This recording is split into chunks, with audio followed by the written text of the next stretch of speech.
Salut les papillons, aujourd'hui nouvelle vidéo dans laquelle je vais parler d'un sujet qui, en tout cas d'un paramètre qui m'a poussé à investir au Monténégro, c'est le climat social. Alors je suis désolé, j'ai beaucoup de soleil là vers moi, c'est un peu le but d'avoir le soleil face à moi quand je fais une vidéo, ça va permettre de mieux voir.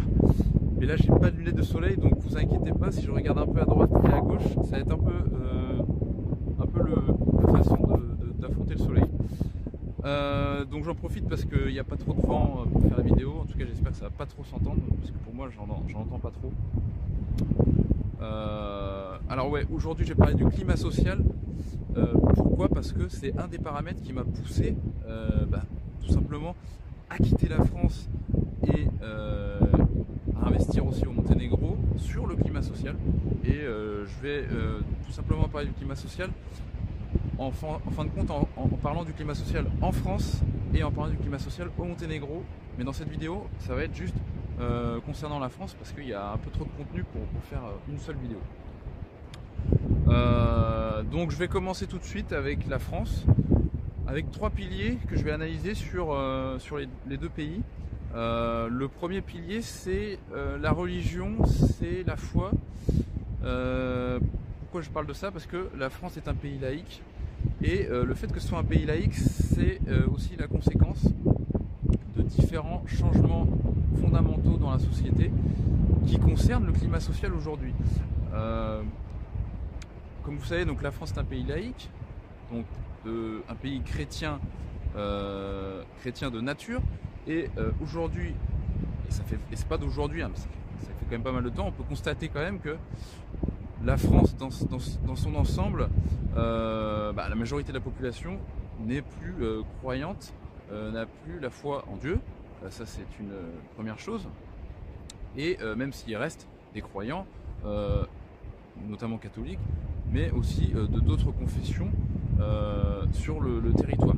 Et je dirais que même les personnes qui ne sont pas d'origine française, qui ne sont pas d'origine chrétienne plutôt, aujourd'hui, sont plutôt croyantes si on compare au ratio du nombre de personnes.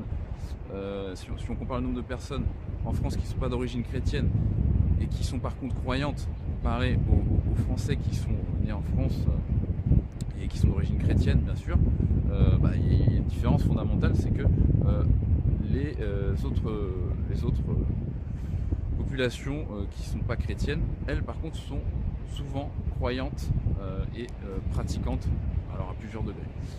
Mais en tout cas en France c'est pas le cas. Alors ce constat là amène tout simplement en fait à une société où les gens ne croient plus finalement, il y a un vide qui est laissé par le fait que la société est laïque. Il y a un vide dans le corps des gens, hein, clairement. Et ce vide il est comblé par quoi? Il est comblé par de la consommation. C'est un peu la recette occidentale. Quand la religion s'efface, la consommation comble comme elle peut ce vide. Alors je dis consommation, c'est pas seulement s'acheter des écrans plats, hein, mais c'est vrai que par ce vide-là, ce vide des valeurs, il y a un vide donc qui est comblé par de la consommation. Ça peut être s'acheter le dernier ML chez Mercedes, là on y croit. Ça peut être aussi s'acheter, parce qu'on a des problèmes, on s'achète des médicaments, là on y croit. Et puis on peut s'acheter aussi des drogues illicites, et là on y croit aussi.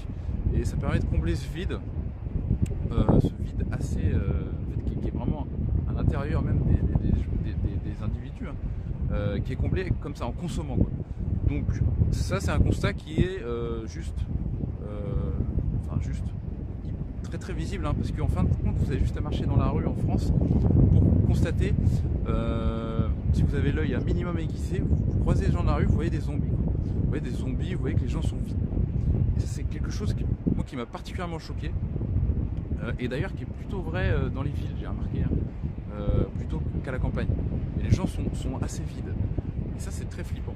Donc moi ça c'est quelque chose que j'ai analysé très vite ces dernières années, et ça personnellement ça m'a fait flipper, quoi. Et pour avoir pas mal voyagé, j'ai quand même constaté une différence assez fondamentale dans les sociétés où les gens sont croyants en majorité, en tout cas où la population est encore croyante. on sent que les gens ont des valeurs qui sont, je dirais, indéboulonnables, quoi. On sent que les gens ont une âme plus présente, enfin ils sont plus présents, ils sont plus à l'écoute, ils sont plus concernés. Et ça, j'ai trouvé ça assez incroyable de voir ça dans les autres sociétés où la foi est encore quelque chose, en tout cas là, il y a une religion, peu importe la religion, mais qui est encore en tout cas en activité, si je puis dire. C'est juste quelque chose que vous pouvez remarquer très facilement. Je vois que les gens, par exemple, moi au Monténégro, sont plus, je les sens plus heureux de vivre, pourtant ils ont beaucoup moins. Alors c'est pas une vidéo pour dire allez tous dans les églises, allez vous convertir, je ne sais quelle religion, etc. Vous allez devenir heureux et avec pas beaucoup d'argent vous allez bien vivre. Enfin, le constat il est là et je pense que beaucoup de personnes qui ont voyagé et qui vivent dans d'autres pays peuvent le confirmer. Dans les sociétés croyantes, on a des gens qui ont plus le moral, quoi. Je pourrais traduire ça comme ça. Qui ont plus le moral, qui ont plus la patate et qui sont pas complètement désorientés, en perte de repères complet, etc. Et je trouve ça intéressant.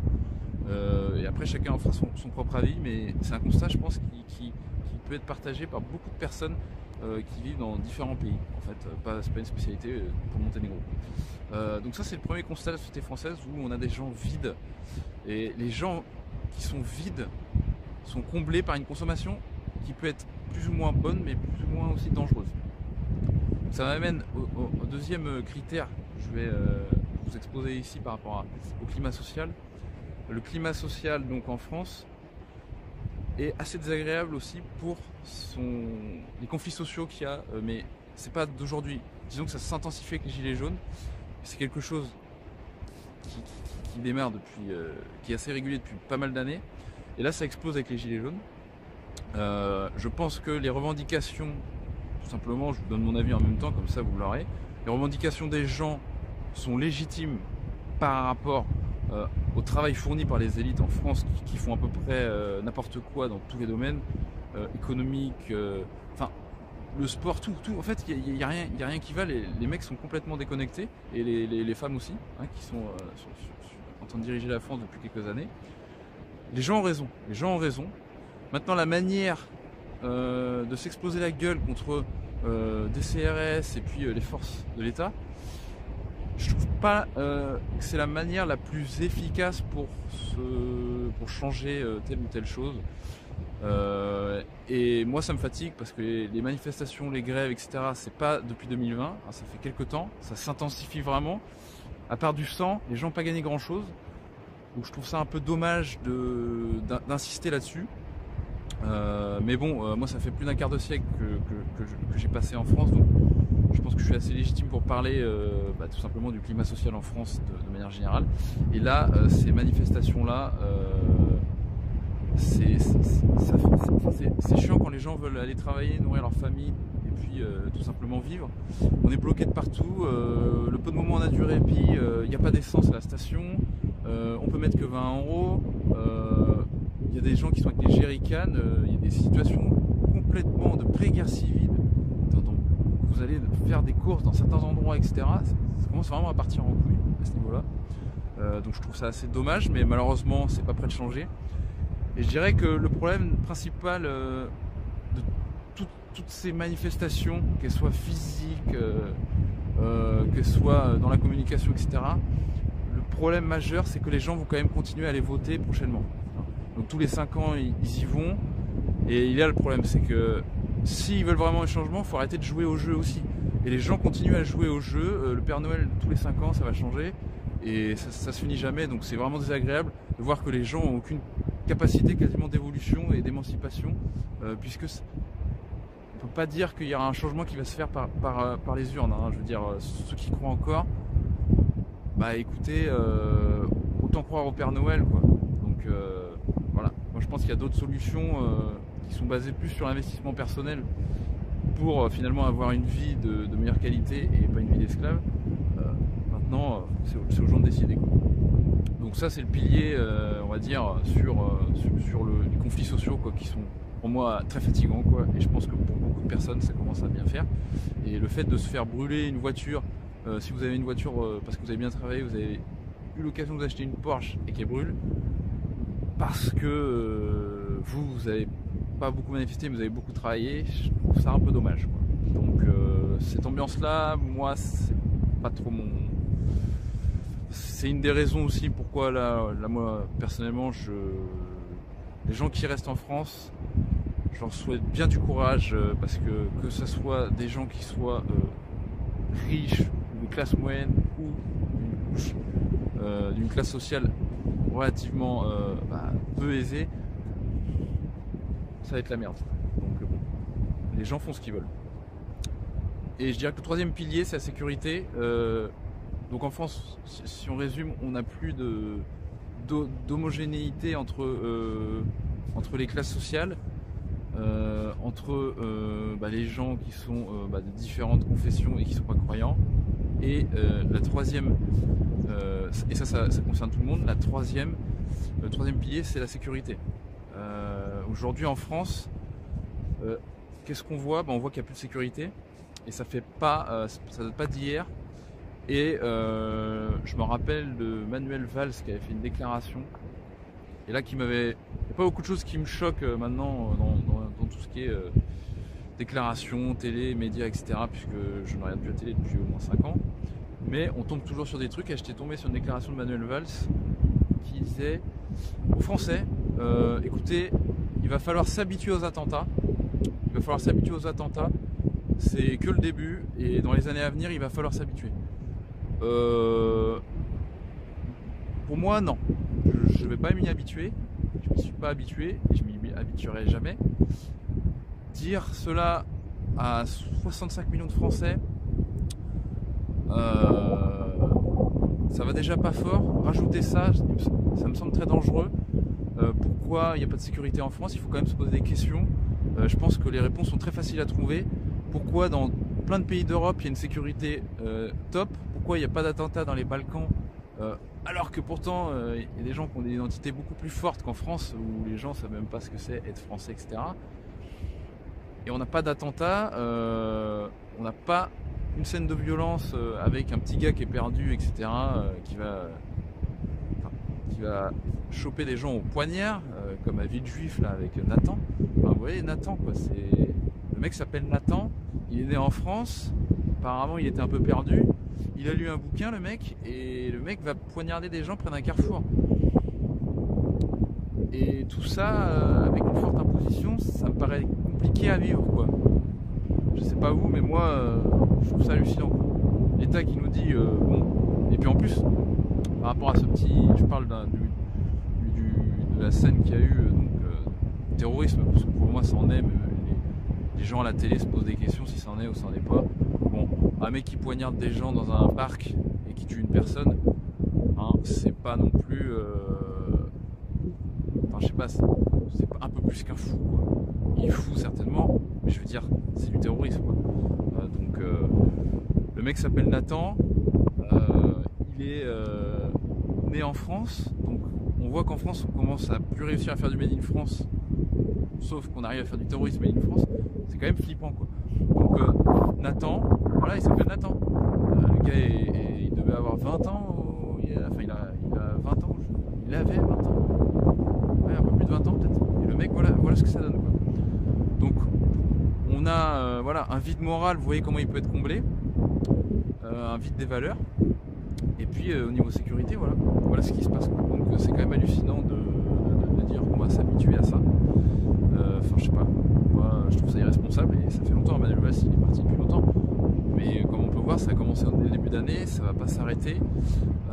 Moi je trouve ça catastrophique, et le problème c'est que ça va continuer, parce que effectivement le problème c'est que le pays, la France, sur la politique étrangère fout un peu la merde partout. Donc là faut pas croire que ça va aller en s'arrangeant, et on a visiblement une passoire au niveau des forces de l'État de sécurité. Ce sont des vraies passoires, puisqu'apparemment les mecs peuvent se développer en France et foutre la merde en France, tuer des gens dans un métro, je ne sais quoi. C'est très grave ce qui se passe, hein. Donc moi personnellement, pour une famille ici, ça me fait un peu flipper, quoi.